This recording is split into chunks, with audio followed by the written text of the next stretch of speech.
What's a scary science fact that the public knows nothing about? Story 1. The original nuclear bombs leveled the cities they detonated over, yet are considered puny by today's standards. The most powerful nuclear bomb ever created, the Tsar Bomba, had an explosive yield 3,000 times more powerful than the original nuclear bombs, and its power was calculated to be more than 10 times the combined power of every single munition used in World War II. That includes every bullet fired, every grenade thrown, every artillery shell fired, every bomb dropped, and of course, the 2 nuclear bombs dropped. It was detonated 4 kilometers from the ground over the remote Severny Island, yet still destroyed towns within a couple of 100 kilometers of the blast, and broke windows as far away as Copenhagen, Denmark. The shockwave from the blast circled the globe 9 times. The plane that dropped it was given a 50-50 chance of survival, yet the bomb was originally designed to be twice as powerful. Story 2. Amongst the possible ways the universe can end, one is called the Big Chance. All of them are pretty bleak, but I'm singling this one for a reason. It is common knowledge that everything likes to stay in its lowest energy state. A ball falls or rolls down a slope if left on its own. We can derive all of the known physical laws by mathematically following the assumption that everything is lazy as hell, which we physicists like to term the least action principle to conceal that we are dumb. Anyway, the universe is in no way different. The universe likes to stay in the lowest possible energy state, which we call a vacuum. It is in a local minimum. Think of local minimum as a dip on a curvy tabletop in which a ball is sitting. If you shift the ball slightly, it will slide back to that position. But that local minimum may not be a global minimum, i.e. that dip may not be the deepest dip on the tabletop. The ball will be at a lower energy in the deepest dip.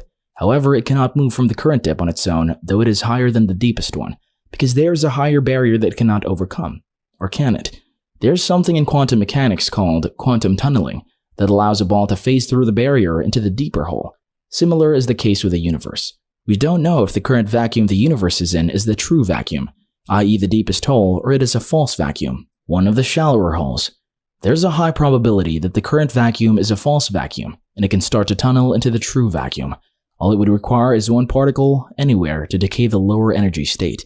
Then it would create a true vacuum bubble that would then proceed to expand and engulf our universe, destroying everything we know as it is, and creating new laws of physics. All it takes is any one of those around 1,084 particles. That's 1 trillion particles present in the universe to decay at any point in time. The bubble expands at the speed of light, so we will never see it coming. The scary part? It may have already happened, and coming toward us. There is absolutely nothing we can do to stop it. Story 3. If your dog swims in a lake after receiving a spot-on flea treatment, it decimates the invertebrate population. A large dog swimming in 8 Olympic swimming pools worth of water soon after treatment will leach enough neurotoxin to kill 50% of the lake's invertebrate population within 48 hours. I say after, I mean relatively soon after, within, say, a day, to have an effect quite this devastating. The leaching does reduce over the month, but it's still there, and the effect of multiple dogs still allows for a terrible buildup of chemicals. Story 4. I only recently learned that when you get sunburned, the burn isn't because of skin cell damage. UV radiation damages the DNA. Then the skin cells decide to commit suicide and fall off so that the damaged DNA doesn't produce cancer. I'll never be mad at my skin peeling again. Story 5. Brain aneurysms can be completely unpredictable and can happen at any time in your life, no matter how healthy you are.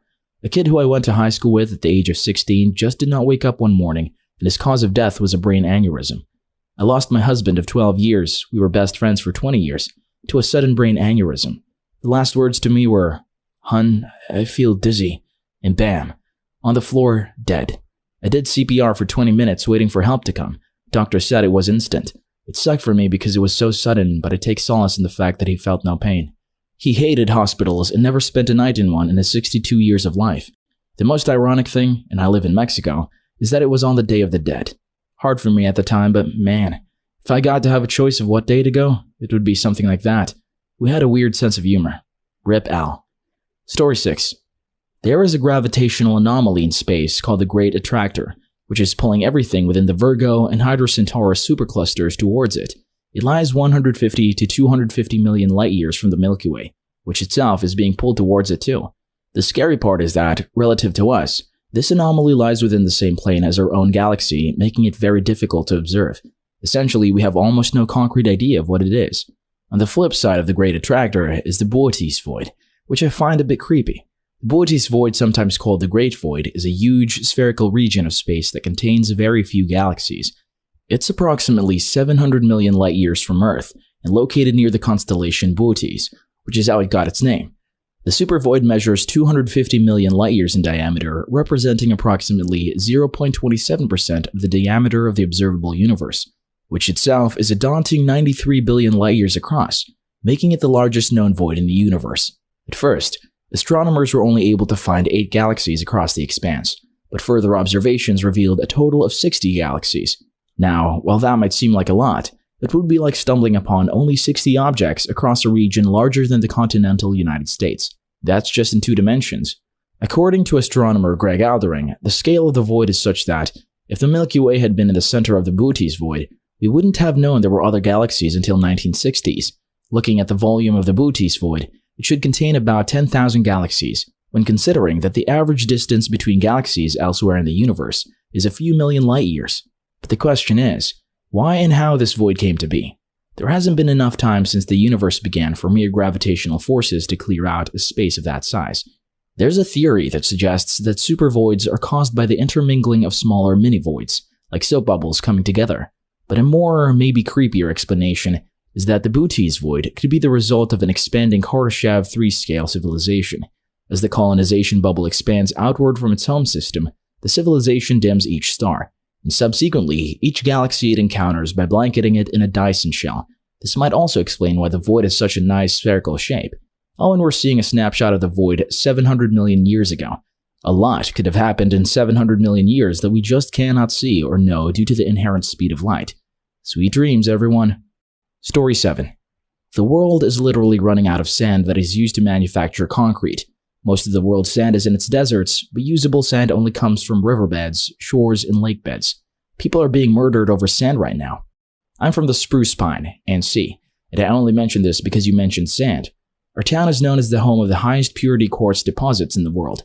Apparently, the quartz deposits out here are mined, and the quartz is turned into silica sand, which is then used to manufacture concrete, glass, ceramics, and other things as well. Our quartz deposit is one of around 3 to 4 deposits in the world. The mining of the deposits has had a serious effect on the mountains surrounding the deposits. Just Google the deposits and you will see what I mean. Also, people who work for the Quartz Corp and Feldspar, the owners of the deposits, are pretty much oblivious to the possible health hazards associated with breathing in silica sand all day. My boyfriend worked for Feldspar for around 6 months, after having to quit after he started having breathing issues. The people who own these mineral deposits make an incomprehensible amount of money, yet are still so greedy they refuse to offer their employees proper safety equipment, and also are able to bypass many of the environmental protection laws. They also pay the least in property taxes, yet benefit the most from reaping the property. I know I wrote a lot, but I just thought I'd share so that you guys would have an idea of who the people controlling the sand are. Story 8. We don't fully know how general anesthesia works. My usual technical answer is, it scrambles the brain, but that goes away when we turn the anesthesia off. I knew that general anesthesia caused sleeping issues, but the reason is weird. I attended an animal behavior conference a few years ago that included a lady talking about general anesthetics in bees. The bees had a complex time structure and would normally do certain things in certain times of the day. Those given anesthesia had their body clock shifted by the time that they were under. Like that period didn't exist for them. Their whole body clock was paused. Completely different from if they had been sleeping. Apparently the same is true for humans. Story 9. Antibiotics have been abused and misused for so long that various bacteria strains have started to get resistance to them. What used to be a treatable infection might soon become deadly because we are unable to treat it with the antibiotics we have today. There is research to try and find other ways to treat antibiotic-resistant bacteria. But until then, please use prescribed antibiotics until they are finished, not until you feel better. If unused, do not flush them down the toilet or put them in the bin. Give it to a pharmacy so they can discard them correctly. And use antibiotics when necessary. Some countries give them willy-nilly while others are more conservative. Story 10. It's fairly easy to clone humans. It's really only ethics that's stopping us. We've had the ability to clone since the 1800s. Sea urchins were the first successful clones, and we've successfully cloned sheep, pigs, and rhesus monkeys since then.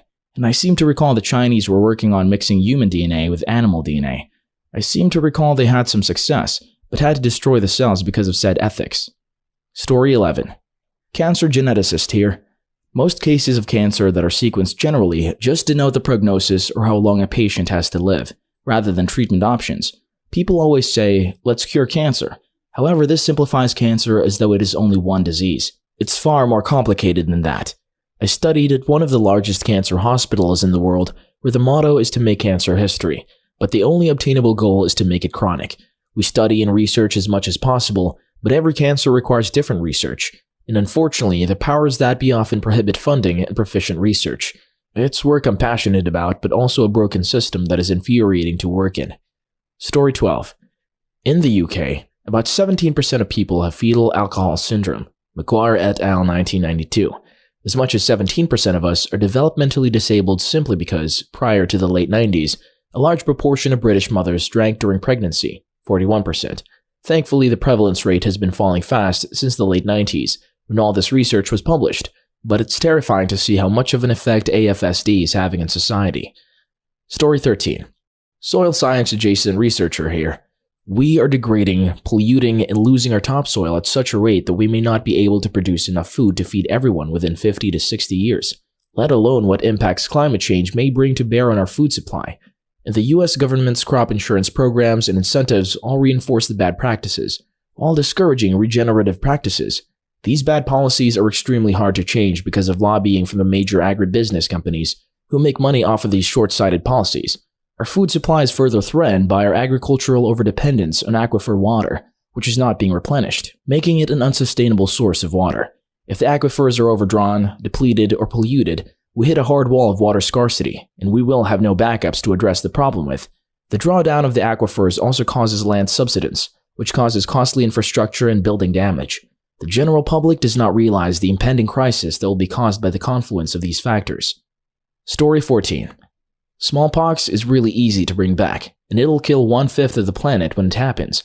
Take some genocidal anger, knowledge tens of thousands have, and about $100,000. Here are all the ways it could happen. Number 1. US or Russian stocks leaked or used as a bioweapon. We keep some intentionally, it's very secure. This is unlikely in my humble opinion. Number 2. Accidentally bumped into an old lab and leaked during cleaning or something. Forgotten stocks are still occasionally found. Leak spreading is very unlikely in my humble opinion. Number 3. Intentional release via recreation.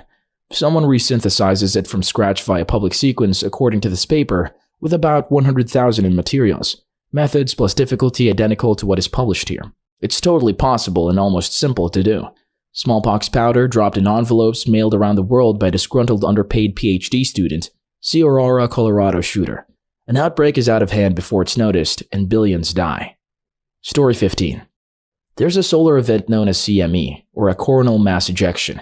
It occurs very frequently on a cosmic timescale. Every few decades to centuries, there's a decent-sized one. Why are they scary? A CME is a massive burst of radiation, easily able to fully envelop the Earth in its path, and it's equivalent of a non-stop EMP barrage. The last time a big one hit the Earth was when we had telegraph lines for communications and they spontaneously caught fire. In today's world, with everything running on electricity, when the next big one hits, we'll have at most a few days warning.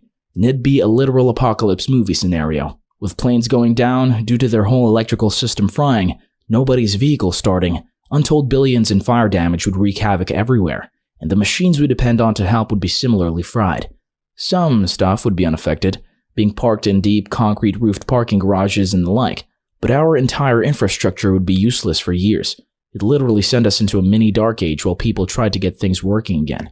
Recovery would take decades to centuries. Story 16. Haven't seen this one yet. Insects are going extinct. We have lost a significant chunk just since the 80s. I think it was around 20%. Mosies are going up, because of course, but just about everything else is going. Wasn't until I read this that I realized that as a kid in the 90s, I used to see butterflies all the time, dragonflies. My house used to get invaded by Christmas beetles every year. Not so much. These days I might see only 1 or 2 Christmas beetles in December, if any at all. When I was a kid, I remember finding 8 in my house in a single night. Same house. Story 17. Here are a few scary medical science facts regarding CPR that you won't often hear in your first aid or CPR class put on in school. I only learned this stuff after schooling to become an EMT. What's the success rate of CPR? The average person assumes 75% or greater. In reality, it's barely 10%. It's one of the first things they told us in training because all new people have way too high of an expectation of the effectiveness of CPR. It can be very depressing when you're doing everything you were trained for and aren't getting the results you think you should be getting. The time from collapse to the administration of a shock via AED is absolutely paramount. They say the chances of survival drop 10% per minute. Oh, and rescue breaths. If you're not being very, and I mean very careful, you'll cause gastric dissension. You'll literally be blowing up their stomach, and they will vomit. And there are the cracks and crackles. If done right, it'll sound and feel like you're breaking every rib in little old lady Nelson's chest. You're likely not. It's cartilage and other bits shifting. Although, if you're a bit too vigorous, you may very well break a rib or two. But hey, they're already dead, so it doesn't matter. They'd rather be alive with a broken rib than dead. Story 18. Application security engineer here. I know that cybersecurity is not the science most people were probably hoping for, but I have some fun facts about your data. For starters, Facebook builds shadow profiles of people, so even if you don't have a Facebook, you do. Facebook collects your data from many sites you visit. If you see a like or share button on Facebook, they're collecting the data and adding it to the shadow profile. They basically stalk you, from seeing how long you're on a web page to what you click. This is usually used for advertising purposes, but was also used for nefarious purposes as seen with Cambridge Analytica. Secondly, in many countries, namely the USA, your data is for sale. From voter records to your address and the people you live with. Each US state has its own laws about selling voter data, but for example, North Carolina allows you to download all the voter data for free. The voter data included are full name, address, voter ID, phone number, race or ethnicity, gender, where you were born, when you were born, county, age, driver's license number, and more. We wanted to see how accurate this could be, and used Florida voter data to check my stepfather's information. It gave us his current address, voter ID, full name, phone number, and what party he voted for in 2020. It was also all accurate. Third, with breaches like the one we saw with Facebook, people can cross-reference your information and find you easily. If you think about it, this could lead to extreme terrorism from people who don't agree with you politically, which is pretty scary. Finally, if you toss in a website like White Pages, they can cross-reference this information to find friends, family, previous numbers, addresses, and sometimes emails of you and your loved ones. And all this information is protected only by a paywall.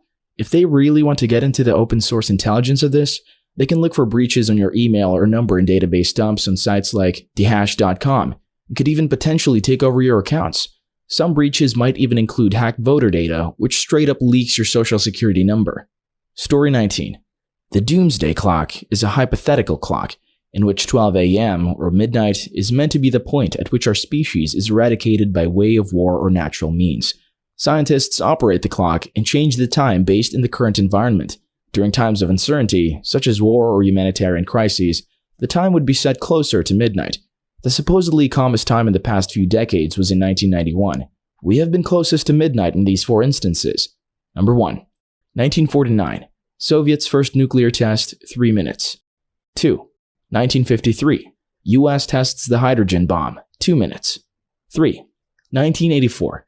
US-Soviet relations reaches their lowest point, and when our species was arguably closest to nuclear eradication, 3 minutes. And finally, for the past 3 years. We are not in a time of great conflict or war, yet we are closer today, according to scientists running the clock, than we have ever been to our own destruction as a species. The ongoing creation of nuclear weapons, the perpetual threat of cybersecurity, and of course, climate change and environmental destruction. We've been counting down from 3 minutes for the past 4 years. We are currently set closer than ever before, at just 100 seconds to midnight. Edit. The clock updates once a year. With everything going on now, we're probably even closer. Story 20. There's an amoeba called Naegleria fowleri that lives in shower water, tap water, ACs, springs, and lakes that can crawl into your sinus and travel upwards slowly until it carves its way into your brain if you do not have a strong enough immune response. The water needs to be sprayed inside of the nose and be quite forceful, and it can't be from a small amount like mist or a droplet because the amoeba is too heavy to travel that way, and one amoeba won't make it. If you get the infection, it's 99% fatal. There have been 2 survivors, one was a normal child, and the other is a now mentally deficit man in his 40s. Its closest cousin, Acanthamoeba, lives in construction dust, dirt, ground dust, sand, mud, your floor where you walk in, extremely shallow water, and is 100% fatal. It can also cause non-specific pink eye and eye infections that progress into the brain. Story 21. There was a massive solar storm in 2012 that missed the Earth by around 25 days. It was described as a Carrington-class event, and had it hit Earth head-on, it would have fried anything running on electricity and would have thrown us back to the Stone Age. In June 2013, a joint venture from researchers at Lloyd's of London and Atmospheric and Environmental Research, or AER in the United States, used data from the Carrington event to estimate the cost of a similar event in the present to the US alone at $0.6 to $2.6 trillion, which at the time equated to roughly 3.6% to 15.5% of annual GDP. According to NASA, analysts believe that a direct hit by an extreme CME, such as the one that missed Earth in July 2012, could cause widespread power blackouts, disabling everything that plugs into a wall socket. Most people wouldn't even be able to flush their toilets because urban water supplies largely rely on electric pumps. The reason why we know so much about it was because the storm hit the Stereo A Solar Observatory, which survived because it was specifically designed to survive a solar storm. So, unless your electrical supply is as well protected as a literal solar satellite, you're shit out of luck. The upshot is that you'd be able to see the aurora pretty much wherever you are in the world. So there's that.